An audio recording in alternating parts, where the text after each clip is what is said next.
சீமான் மேலே அவர் டிஐஜி வருண்குமார் வழக்கு போட்டிருக்காரு. அது என்ன வழக்குனா அவதூறு வழக்கு. அங்கே இருக்கிற மேஜிஸ்ட்ரேட் என்ன பண்ணுறாரு, சீமான் ஏன் வரல அப்படின்னு கேட்குறாரு. சீமான் ஏன் வரல, இதுதான் கடைசி எச்சரிக்கை. இன்னும் ஜட்ஜுங்க நிறைய பேர் அவன் அதிகாரம் அவனுக்கே தெரியாது. அது மாதிரி நிறைய பேர் இருக்கான். நம்ம மக்களுக்கும் பொதுமக்களுக்கும் எப்போ ஒருத்தர் கோர்ட்டுக்கு போகணும் அவசியம். நீங்கள் இந்த மாதிரி குற்ற வழக்குகளில் பெரிய வழக்குகளை விட்டுருங்க, கொலை வழக்கு இதெல்லாம் சீரியஸாக, சாதாரண வழக்குகளில் எப்போ போகணும்னா முதல்ல உங்களுக்கு நோட்டீஸ் வந்துருச்சுன்னு வைங்க, அப்போ நீங்கள் கோர்ட்டுக்கு போய் சம்மன்ஸ் வந்துருச்சு கோர்ட்டுக்கு போய் ஆஜராயிடணும். இல்லைன்னா உங்களுக்கு அரெஸ்ட் வாரண்ட் போட்டுடுவாங்க. பண்ணிவிட்டோ நீங்கள் ஒரு வக்கீலை நியமிச்சிடணும்.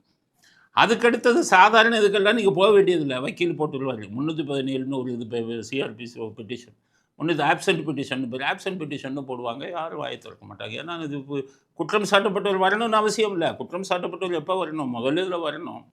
அதுக்கப்புறம் ஒரு கேள்வி கேட்பாங்க, நீ குற்றத்தை செய்தாயா இல்லையா, அந்த கேள்வி கேட்குற டைம் வரும்போது போகணும். அடுத்தது குற்றச்சாட்டை பதிவு செய்வாங்க, சார்ஜஸ், ஃப்ரேமிங் ஆஃப் சார்ஜஸ், அப்போ நீங்கள் போகணும். யார் குற்றம் சாட்டப்பட்டவர்.